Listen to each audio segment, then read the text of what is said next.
বিসমিল্লাহির রহমানির রহিম। হে সমস্ত জগতবাসী, আজ আমি শামীম আলী চিশতি আপনাদের সামনে যে আলোচনাটি নিয়ে হাজির হলাম, সেই আলোচনাটি অবশ্যই আমাদের বুঝতে হবে। আর যদি আমরা নাই বুঝি তাহলে কিন্তু এই কথার মধ্যে আমরা সেই জিনিসগুলো খুঁজতে হবে, যেই কথাগুলো শুনলে আমাদের কি হবে। দেখুন, একজন মানুষ ৮০ বছর আল্লাহর নামাজ পড়েছে, ইবাদত করেছে, এর পরেও মানুষটি পথভ্রষ্ট, এর পরেও মানুষটি পাপী। এটা কি করে সম্ভব? যদি ৮০ বছর কোনো ব্যক্তি নামাজ পড়ে, আল্লাহর ইবাদত করে, তারপরেও তিনি পাপী কি করে, তারপরেও তিনি পথভ্রষ্ট কি করে? আজকের এই আলোচনাটি অবশ্যই আপনাদের জন্য খুবই উপকারী আসবে এবং অবশ্যই সম্পূর্ণ আলোচনাটি খেয়াল করে শুনবেন ইনশাআল্লাহ। সেই বিষয়গুলো হলো, দেখুন, যে আল্লাহর আইন পালন করছে মনে করে তারা আল্লাহর ইবাদত করছে, নামাজ পড়ছে, হজ করছে, জাকাত দিচ্ছে, কিন্তু এই যে যাই কিছু করা হচ্ছে এর মধ্যে ভুল রয়ে গেছে। ভুল কি শুধু নয়, তা মহা ভুল করছে। কিন্তু যারা এটি করছে তারা সঠিক মনে করেই করছে। দেখেন, প্রত্যেকটা জিনিসের বাহির আছে এবং ভিতর আছে। আমি যখন বা আপনি যখন একটা গায়ে জামা পরেছেন, তখন দেখা যায় জামার ভিতরে আরেকটা কি আছে, যে মাংসের উপরে একটা চর্ম আছে বা চামড়া আছে। তাহলে চামড়াটা কিন্তু আমার মাংসকে ঢাকনা দিয়ে রেখেছে, তাহলে সেই মাংস কিন্তু হাড্ডিকে ঢাকনা দিয়েছে, আর সেই হাড্ডি কিন্তু মগজকে ঢাকনা দিয়েছে। তাহলে বোঝা গেল কি, শরীয়তের ভিতরেও শরীয়ত আছে, শরীয়তের ভিতরেও শরীয়ত আছে। এরকম মারেফাতের ভিতরে মারেফত আছে এবং হাকিকতের ভিতরে হাকিকত আছে। তো এই জিনিসগুলা যতক্ষণ পর্যন্ত আমরা হকভাবে না বুঝবো, ততদিন পর্যন্ত আমরা সারা জীবন ৮০ বছর বাঁচলে, ১০০ বছর বাঁচলে, যে আমরা সারা জীবন আল্লাহর নামাজ পড়ব, ইবাদত করব, সমস্ত কিছু করার পরেও আমরা পথভ্রষ্ট এবং সমস্ত কিছু মানার পরে, ইবাদতের পরেও আমরা পথভ্রষ্ট। এই বিষয়গুলো আমি তুলে ধরব ইনশাআল্লাহ। যেমন কথাটি হলো, দেখুন, যে শরীয়তের ভাষায় কি বলা হয়েছে? নামাজ পড়ো, রোজা করো, হজ দাও, হজ করো, জাকাত দাও। আচ্ছা, তাহলে নামাজ যদি শরীয়তের থাকে তাহলে মারেফতেরও নামাজ আছে। যদি বলি যে হজ যদি আমরা শরীয়তের ভাবে লক্ষ টাকা খরচ করে আমরা হজ করে আসি সৌদি আরব থেকে, এই যে শরীয়তের যে হজটি, কিন্তু মারেফাতের হজ রয়েছে। মারেফাতের হজ কি, সেটি কিভাবে করতে হয়? তাহলে নামাজ শরীয়তের বলা হচ্ছে, মারেফাতের নামাজ কি? আচ্ছা, অজু করতে হয়, অজু না করলে নামাজ হবে না, আর নামাজ না হলে বেহেশত পাবে না। তাহলে যে অজুটা দেহের অজু করেছি, এই দেহটা কিন্তু মাটির সাথে মিশে যাবে, তার সাজা হবে না। সাজা হবে কার? আত্মার সাজা হবে। যদি আত্মার সাজা হয়, তাহলে আত্মায় যদি নাপাকি ময়লা লেগে থাকে, তাহলে সেই আত্মার ময়লা কিন্তু সাবান দিয়ে, কিন্তু পানি দিয়ে পরিষ্কার হবে না। সেটি পরিষ্কার করার জন্য অন্য বস্তু রয়েছে, আর সেটার সংবাদও আল্লাহ দিয়েছে যে কোন জায়গায় কিভাবে কি করলে তোমরা সেই আত্মার অজু হয়ে যাবে। তো এখন দেখা যায় কি, যে আমরা সবকিছু বাহিরেরটা করতেছি, নামাজ, রোজা, হজ, জাকাত, সমস্ত কিছু শরীয়তের ভাবে বাহিরেরটা করতেছি, কিন্তু ভিতরেরটা করতেছি না। যদি বলা হয় না বাহিরেরটা করতে করতে করতে করতে একদিন ভিতরেরটা হয়ে যাবে, আমি বলবো না, বাহিরেরটা করতে করতে করতে করতে একদিন মানুষ মরতে মরতে মরে গেছে, জীবনে আর কপালে জোটেনি। তাই আমি শামীম আলী চিশতি আপনাদের কাছে ক্লিয়ার কিছু কথা বলবো। সেটি হলো, দেখুন, যে মানুষের দেহের খাদ্য ভাত মাছ, তাহলে আত্মার খাদ্য কি? যদি বলেন জিকির, আছে, মেনে নিলাম। তাই জিকির যদি আত্মার খাদ্য হয়ে থাকে, তাহলে খাদ্য কিন্তু ভাত মাছ নয়। দেহের খাদ্য আর আত্মার খাদ্য যেরকম আলাদা, ঠিক আত্মার অজু এবং দেখা যায় দেহের অজু এক বিষয় নয়। এবং শরীয়তের নামাজ এবং মারেফাতের ও হাকিকতের নামাজ কিন্তু এক বিষয় নয়। আচ্ছা, গুপ্ত ইবাদত যারা করেছে তারা আল্লাহর দর্শন লাভ করেছে, আর যারা প্রকাশ্যে নামাজ পড়তেছে তাদের কথা কিন্তু আল্লাহ এটাও বলেছে সূরা মাউনে, দুর্ভোগ সেই নামাজকারী যারা এতিমের গলা ধাক্কা দেয়, দুর্ভোগ সেই ইবাদতকারী যারা লোক দেখানোর জন্য করে থাকে এবং অন্ন বস্ত্র দানে এতিমদেরকে দান করে না এবং তাদের মাথায় হাত বোলায় না।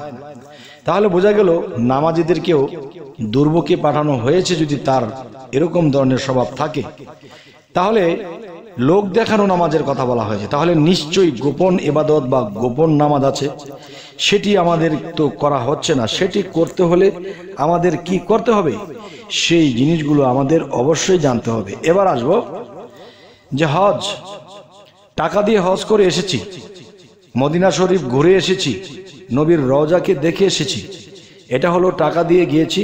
যার সামর্থ্য আছে সে করেছে, আর যার টাকা নেই সে যেতে পারবে না, তাহলে তার হজটা কোথায়? তার হজটিও আছে। দেখেন, আরেকটি হজ হলো, যেমন হজের মধ্যে ভাগ আছে, যেমন উমরা হজ বলা হয়, তারপরে দেখা গেছে বিভিন্ন হজের নাম আছে, আমি তো যাইনি আর অতটা আমি সব নিয়ে হিসেব কিতাব করিনি। তো হজের মধ্যে যদি ভাগ ভাগ থাকে তাহলে নামাজের মধ্যে ভাগ ভাগ আছে, ওজুর মধ্যে ভাগ ভাগ আছে এবং ইবাদতের মধ্যে ভাগ ভাগ আছে। যেমন বাস্তবে মানুষ যখন মসজিদমুখী হয়ে মুসল্লিরা নামাজ পড়ে, এটা কিন্তু শরীয়তের। আরেকটি ওজু, আরেকটি নামাজের কথা আল্লাহ বলেছে যে গোপন, আর সেই গোপন নামাজটি কিভাবে পড়তে হয়, আর সেটি হলো মারিফত ও হাকিকতের দেশের নামাজ। যেই নামাজের মধ্যে রাসূলের সাক্ষাৎ হয়, যেই নামাজের মধ্যে আল্লাহর সাক্ষাৎ হয়, যেই নামাজের মধ্যে নিজের আত্মদর্শন হয়, আর সেই আত্মদর্শন যার হয়ে যায় তার থাকে না আর পরকালের ভয়, আর হবে না তার ক্ষয়। সে কি হলো, সে দেখা যায় তেল আর পানি কখনো যেমন মিলে না, ঠিক যেই ব্যক্তির আত্মদর্শন হয়ে গেছে, খোদার দর্শন হয়ে গেছে, সেই ব্যক্তি কিন্তু শরীয়তের মানুষের সাথে আর মিশতে পারবে না। যদিও হয় এরকম কিছু কয়েট হয়, তারপরে দেখা যায় যে অন্তর্গত মিলবে না। আচ্ছা, প্রত্যেকটা জিনিসের যদি আলাদা আলাদা ভাগ থাকে, তাহলে নামাজের আরেক ভাগ সেটি কি, কোথায়, কিভাবে, এবং রোজার আরেক ভাগ সেটি কিভাবে, তাহলে প্রত্যেকটা জিনিসের ভাগ ভাগ যদি থাকে, তাহলে সেই গভীরের যে ভাগটি রয়েছে সেটি আমরা কোথায় পাবো? সেটি পেতে হলে আমাদের কি করতে হবে? সূরা ফাতার মধ্যে আল্লাহ স্পষ্ট বলেছে, হে রাসূল, আপনার হাতে যারা হাত দিয়েছে তাদেরকে বলে দিন তাদের হাতের উপরে আমি আল্লাহর হাত আছে। এই হলো বায়াত এসে গেছে। রাসূল বায়াতটাকে দেখিয়ে গেলেন, গেল। এখন নবুয়ত খতম, নবী আর আসবে না।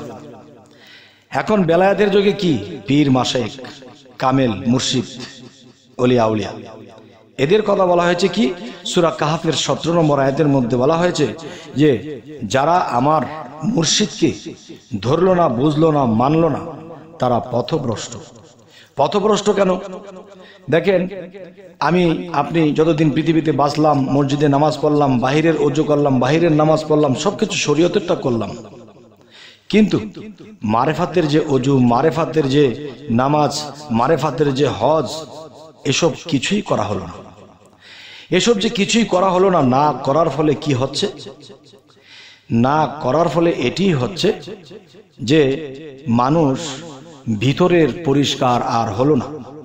কিন্তু তারা নামাজের মধ্যে আল্লাহকে সারাটা জীবন, যতদিন বাঁচে, 80-100 বছর যতদিন বাঁচে, একটা কথা বলে থাকে, সূরা ফাতিহার মধ্যে বলে থাকে সিরাতাল মুস্তাকিম, আল্লাহকে বলছে প্রতি ওয়াক্ত। তাহলে কি বলছে? হে আল্লাহ, আমাদেরকে সিরাতুল মুস্তাকিমের পথ দান করুন, তার মানে আমাদেরকে সহজ সরল পথ দান করুন। তিনি 80 বছর 100 বছর বয়স হয়ে গেছে, নামাজ পড়তে পড়তে তিনি এখনো বলতেছে যে আল্লাহ সহজ সরল পথ দান করুন। তাহলে দান যদি করত, আপনার বাবার কাছে, আপনার মায়ের কাছে একটা জিনিস চেয়েছেন, বাবা আমাকে এই জিনিসটা কিনে দিতে হবে, একদিন না করেছে, 2 দিন না করেছে, 3 দিনের দিন দিয়ে দিয়েছে, তাহলে আল্লাহ তো আরো দয়াবান, তিনি তো দয়ার সাগর, তাহলে তিনি তো চাওয়ার পরে বান্দাকে দেয়। যদি দিয়ে থাকে যে তোমাকে সহজ সরল পথ যদি দিয়ে থাকে, তাহলে তুমি আবার কেন সেই সূরা পাঠ করে বলছো আমাদেরকে সহজ সরল পথ দান করুন? আর যদি না দিয়ে থাকে, তাহলে আপনার বাবা মার কাছে 3 দিন চাওয়ার পর দিয়ে দিল, কিন্তু 80 বছর যাবত নামাজ পড়ে নামাজের মধ্যে বলতেছেন সিরাতাল মুস্তাকিম, হে আল্লাহ আমাদেরকে সহজ সরল পথ দান করুন। তাহলে তিনি যদি দান করতো, তাহলে চাইতেন না আর যদি দান না করতো তাহলে চাওয়া বন্ধ করে দিতেন, কিন্তু চেয়েই যাচ্ছেন, পাইলেন কি পাইলেন না সেটাও জানলেন না, তাহলে কেমন কি নামাজ পড়লেন। তবে বুঝতে হবে, আধ্যাত্মিক বা রুহানি জগতে যদি যাওয়া হয়, হযরত মুহাম্মদ সাল্লাল্লাহু আলাইহি সাল্লাম যখন মেরাজে গেলেন তখন মেরাজ থেকে এই নামাজের কথা বলা হয়েছে হাদিসে, কিন্তু কোরআনে পাওয়া যায়নি। যাই হোক, এখন সেখানে যদি বলা হয় যে তোমরা নামাজের মাধ্যমে আমি আল্লাহর দর্শন লাভ করবে, হে দোস্ত তুমি কাঁদছো কেন, আমার সাথে মোলাকাত করেছো, দেখা করেছো, তখন বলতেছে হে আল্লাহ আমি আপনাকে দেখেছি কিন্তু আমার উম্মত তো আপনাকে দেখবে না। তখন আল্লাহ কি বলেছে, তুমি কয়বার দেখেছো হে দোস্ত, একবার দেখেছি, তাহলে তোমার উম্মত এই 5 ওয়াক্ত নামাজে প্রতিদিন 5 বার দেখবে। তাহলে 5 বার দেখবে, তাহলে নবী কি কখনো মিথ্যা বলে? আল্লাহ কি কখনো মিথ্যা বলে? যদি সত্য বলে, একজন নামাজি ব্যক্তিকে বলবো যে আপনি 30-40 বছর ধরে নামাজ পড়তেছেন, বুকে হাত দিয়ে সত্য কথা বলুন, আপনি কি সেই নামাজের মধ্যে আল্লাহকে দেখেছেন? যদি না দেখে থাকেন, হয় আল্লাহ মিথ্যা বলেছে, আর না হয়তো আপনার নামাজ হয় না।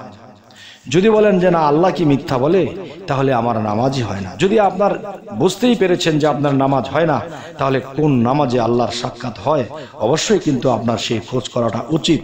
কেননা সেই মারেফতের নামাজ, সেই গভীর আত্মজগতের নামাজের খোঁজ কে জানে?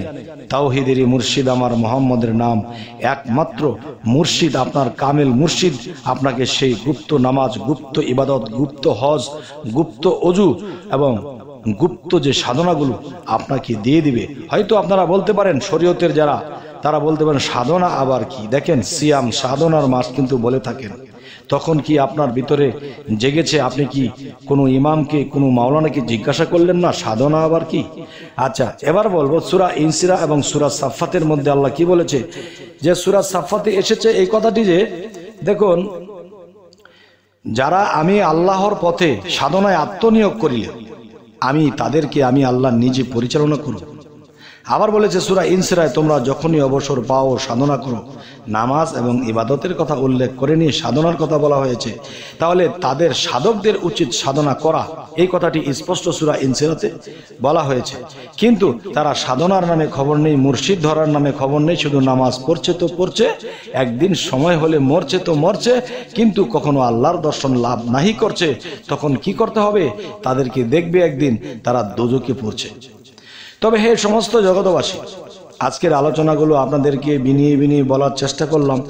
তবে এই আলোচনা কি আপনাদের ভালো লাগলো না খারাপ লাগলো অবশ্যই জানাবেন, এবং আমাদের চ্যানেলটিকে সাবস্ক্রাইব করে নেবেন। পরবর্তীতে কি আলোচনা শুনতে চান তাও জানাবেন। সকলেই ভালো থাকবেন। আল্লাহ হাফিজ।